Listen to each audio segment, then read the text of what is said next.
Test natin to. KJWZZ Shadow 2.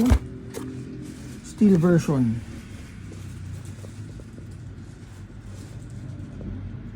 So, color orange. Shoutout kay Sir Philip. So, ASG license siya guys with unique serial number. And then naka-fixed barrel na rin. Naka-fiber optic sights. So, ang price niya is 14K and then nag-less tayo ng 1.5.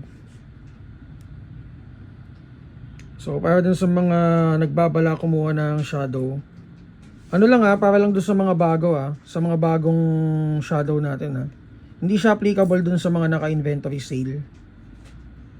So, may less 1.5 lahat. Okay, so test natin to.